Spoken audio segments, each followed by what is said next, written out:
Who are you? What do you do? And why are you here? We'll just go. Let's do clockwise. Let's go. Let's do it. Go for it. I've already forgot Sorry, the question. who are you? let's just do who are you and where you're from. Okay, yeah. So I'm Stuart Hurst, MD, Accounts and Legal. I'm Bobby. I have a bookkeeping practice called 3B Bookkeeping. I'm Rebecca, and I'm the director of Accounting Made Easy. I'm Rachel, and I'm the founder of Accountancy and Strivex Accountants. I'm Katie, and I'm the director of KW Accounting Solutions. Love it.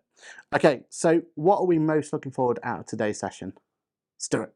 At today's session, I am probably most looking forward to catching up with people in the flesh. Obviously, it's been a virtual group for quite some time now, and while that's great, for me, you can't beat that personal connection. And there'll be just nuggets that come out of general conversations, I'm sure, along the way. I agree with Stuart, actually getting to know the faces behind the screens and meeting people who have actually inspired me quite a lot. For me, it's sort of the same thing. So just meeting everybody face to face and having the time to chat properly, which I don't think you get the chance to do a lot of the time. But also plenty, as you say, of nuggets to take away. And I always find it really interesting listening to other people and find out about their practice. So yeah, for me, it's quite exciting. I think the best thing about our group is that it's encrypted, whether it's WhatsApp or those Zoom calls. It's like we've all signed an NDA, and it it's created such a safe space for everybody to be really vulnerable and really brave with what excites us and what scares us. And so to get that in real life, I was saying to James on the drive up this morning, it's like Edinburgh Fringe.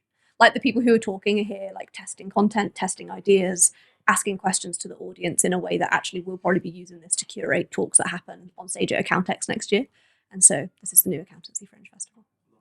I'm really looking forward to just hearing other people's tips, because everybody's sort of been at the start-up place of your journey and sort of finding out how, whatever stage you're at in your accountancy practice, you've got a different kind of struggle, whether like you're a sole practitioner or whether you've got a firm and you've got 20, 30 staff under you. So it's just finding out like different ideas, what works for different people, really. Love it. All right, let's give a big shout out to Sam here. So what's your big highlight about the location? These offices are amazing. A lot better than my office in my living room, which was on my landing until last month. We've had an upgrade. I like that. One highlight that you would take away, that you'd want in your office? What would I want in my office? Yeah, what would you take away? If you could put it in your car now and take it with you. This mustard sofa. Oh, okay. I love mustard. Yeah. Can I take everything? Well, yeah. That's a bit greedy, but yeah, if you want to. You know, I actually really like all of the notes and sayings that he's got on the walls, because it's just a little bit of affirmation. So I think I'd like to take that. So there's one over here that says, enjoy what we do. I think sometimes we can get really focused on having to do the doing and not really, enjoying ourselves and experiencing working it. on a bad client and looking at it. enjoy what I do. Yeah. Anyone who's followed our journey knows that we have an endless office space journey, because there's just too many of us and not enough space, and it's all really expensive. So even that, like as an example of the bond that has established, me and James walked in and we were like, how much is your rent, Sam? This is such a nice place. I love the high ceilings, the open walls, exposed brick. It gives like New York apartment vibes. Yeah, literally, absolutely love it. I think the drinks fridge is amazing. I saw there was like some soft drinks, but then I think there was some beers as well, which I think with this sofa, it's almost like a counselling sofa. So if you come in for your meeting, you can sit and have a beer, talk to your accountant, tell them about all your problems that you're facing, and it just makes it a bit less formal, which I think a lot of people probably like as well. I would say this place absolutely reeks of Gravitate Accounting. I had a dramatic pause there purposely. I had planned that. But you look around, their vibe, the image they give off, that Sam gives off, the persona, the branding, the social media. You can feel it in the building and that's not just merchandise on the wall. It's the whole structure and setup that the guys and girls have got. And if I was to pinch something, there's a nice bookshelf there. There's a few books that I've not read, so there's Making the Boat Go Faster. So I reckon I could fit it just in there and sneak out with it. I love it. All right, next one. So we love doing these sort of events, right? Any type of event where we all get together, we all get to learn things. We're all going to learn so much out today. Same with Accountex, same with any other event you do. What's your one tip to make sure that you make it actionable? How do you go away from an event like this and not 6 months down the line go, that one bit of tip that I never actually implemented? What's your tip to everyone to making the most out of an event like this? Mine would be, I like voice notes for one, instead of writing things down. So I give myself a bit of a voice note, send myself a message, and then I get home, and then I probably spend tomorrow or half a day tomorrow just brainstorming and going through it, and then putting in dates where I'm just going to check up on myself and see where I've got up to. And even if I don't smash those goals and those timescales, it doesn't matter as long as I'm, looking at it again and making sure that I'm putting some of it into place. So yeah, that's my tip. Yeah, I think making sure that you take action as a result of it. I think so many people have sat listening to talks at Accountancy and been filled with that, like, I'm going to do it. And then they leave, and on the train home, like, they check their inbox and they're like, oh. And like real life gets you. So I would definitely recommend listening to Stuart Hurst say anything for like making stuff happen and just doing the doing. I'm going to put in a session with my sister. So although like I'm the director, she works very closely with me, and we sort of bounce ideas off each other. So I'm going to make all my notes, but then have a session as well where we just literally go over everything I've said. And I'm like, this firm does this, and what about doing this, and why don't we start doing this? So I'm quite excited to go over everything. So I'm the type of person that will go to Accountex or listen to a Stephen Bartlett podcast and go, oh my god, let's change 400 things, let's go. And my advice would be having that accountability partner, whether they're in your firm or a coach or mentor. So I'm fortunate that my right hand woman is the integrator. That's Darcy. That I'll spew 400 things on a voice note or a message straight after the event, and she will filter that content and go, calm down, Stuart. Pick 3, like they're our objectives for the next quarter or the next year or so, and then the tricky bit then is staying tunnel visioned, if you like, and don't let new shiny objects a month later get in the way. So Darcy's very good at telling me what to do ultimately. So find your Darcy. That's a good idea, Stuart.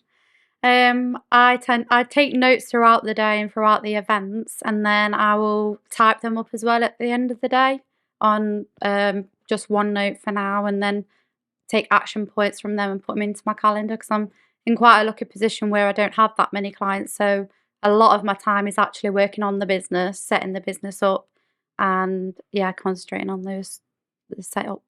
Love it. Good answer. Okay, Rachel, you're next, aren't you? So what do you love most about this industry? I'd say you guys. It's like had a huge impact on my life personally. I feel like the industry aspect I've always been in love with, but I think the loneliness aspect of it, and especially when you become an employer, I described it to someone the other day, like it's like being a parent. You never ask your parents how you are, you're just like, what's for tea? And very often being an employer is like actually how many people are for you when you're for everybody else. I just enjoy the variety of work. It sounds like really cliche, but I really enjoy my job, and I think when you enjoy doing the work and chatting to people, it doesn't actually feel like you're working. The impact you have on business owners' lives, I've seen firsthand. I've told this story a million times, but when I was a child, my dad didn't know finances, ran a business, ran it badly, lost the business, we lost our house. He tried to kill himself. Like, huge impact those numbers have, not just on that individual, but that person's family and lifestyle. So for me, being able to try and help those people nowadays and make a real difference to that person's life, it's not just a business, it's their entire family, friends and community that it makes a difference to, and that is the passion that drives me forward, really, and more satisfaction.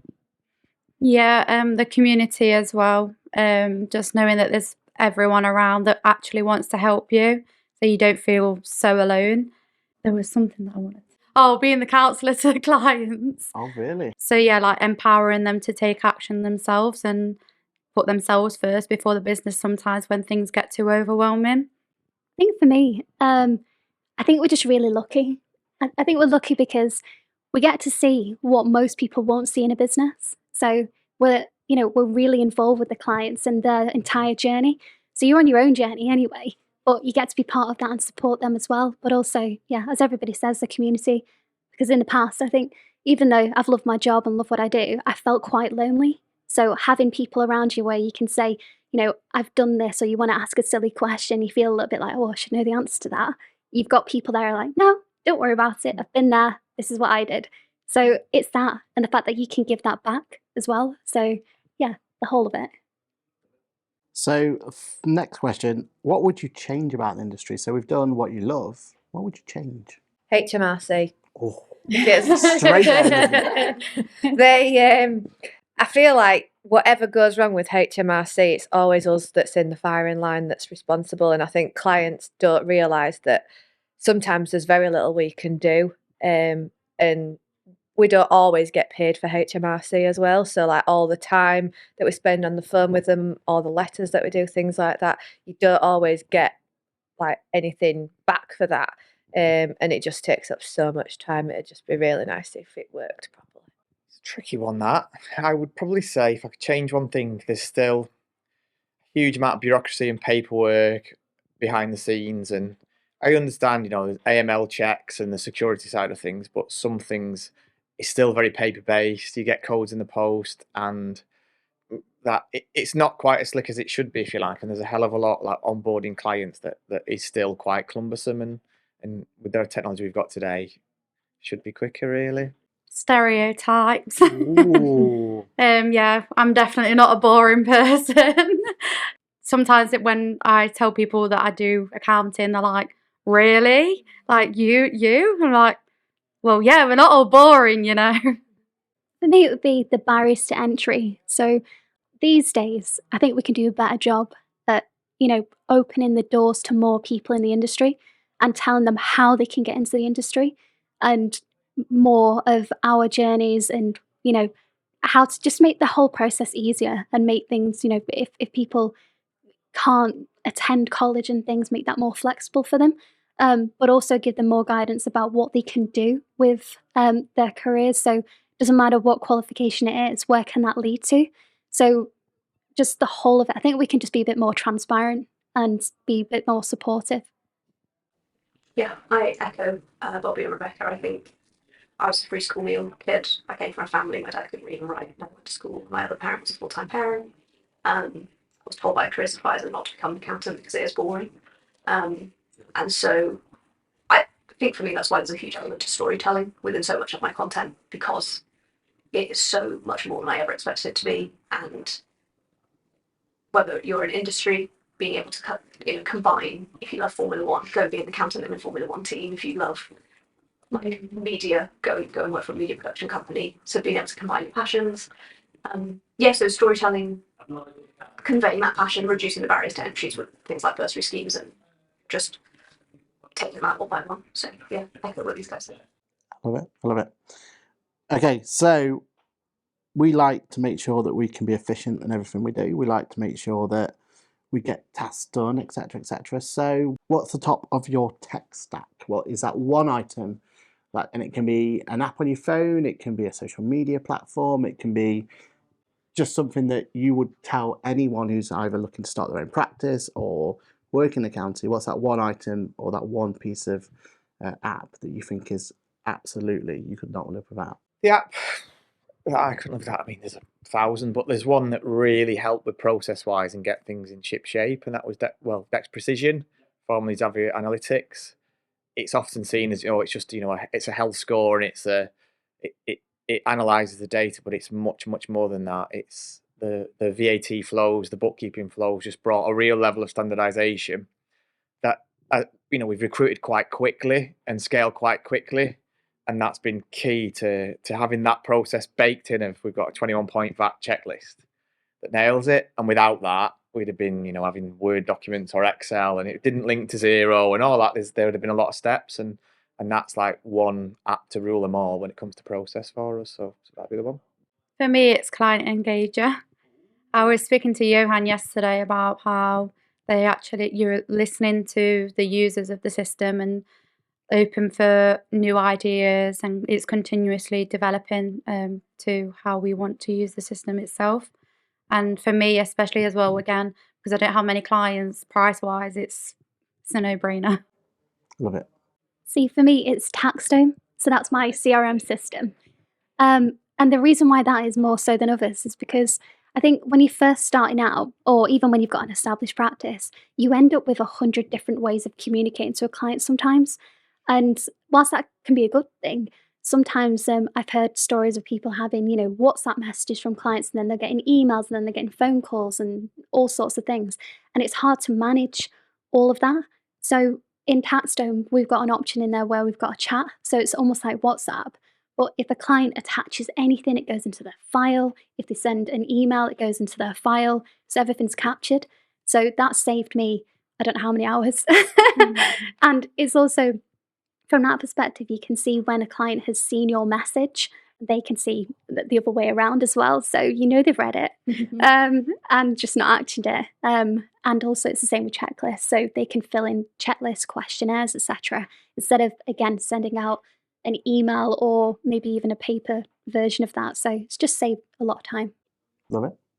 Yeah, CRM for us, again, number one, whether that's for me as the owner who works on the business all the way through to our team would open our CRM platform before they ever open their emails to see what their day looks like. From my perspective, it's dashboards, how many clients have we got, who's won, who's lost, what's the churn rate, who's in the pipeline, like having explicit clarity on the value of the portfolio at any day. Yeah, mine would be Accountancy Manager. I've used another software provider which I didn't get on very well with at all, and so far Accountancy Manager is working really well for me. And I think when you're setting up your business, the amount of things that you can streamline, like sending out engagement letters and collecting all your clients' information, and even just getting like a 64/8 from HMRC, the things that you can automate save you a lot of time, especially when it's just like one person. Love it. Nice one. Okay, well, we're running out of time here, so a final question. What would you like to plug? I'll have to go first. Do you need to go first? Yes, please. So you can find me on, obviously, on YouTube with Miss Finance Tutorials, on TikTok under Miss Finance Accounting. I'm also got my website, which is Accounting Made Easy, which is supposed to be Electronic Accounting Made Easy. That's why that's the title. All over Facebook and LinkedIn. You can talk to me anytime about anything, and I'll always listen and help you where I can. Love that. Yeah, I would love to see you guys wherever you can shoot content. So I create long and short form content under the handle at accountant_she on Instagram, TikTok, YouTube, and LinkedIn. I've got Practice Makes Perfect, which is the off-the-shelf course to launch and scale your own accountancy practice. And coming in November 2023, we've got the marketing course for accountants that I didn't have. Loving it. You can find me personally on LinkedIn at Katie Wilkinson. You can find me on Facebook and Instagram, KW Accounting Solutions. You can search me on LinkedIn. Stu Hurst Cloud is actually my LinkedIn handle, if you want to find that. And on TikTok is probably the place I live, which is the Accountancy League. So I have an Instagram and Facebook page, 3B Bookkeeping, but I am in the process of going limited and completely rebranding. So all those names are going to change. And I do have a TikTok. It's called Weightless Wanderer. And it's taken from my mental health issues, going through the process of healing my traumas. And then I'm developing that into my business as well. So that will then go into my business TikTok. So I'm slowly introducing it. I just want to document the whole process of setting up a limited company. Love it. Well, thank you, everybody. Thank you for that one. Thanks, Aaron. Thank you. Cool. Nice one. Well done, guys. That's your first one. That's your first one too. Yeah. Yeah. Oh, really? Yeah. Yeah, you're a natural. Oh, you're both amazing.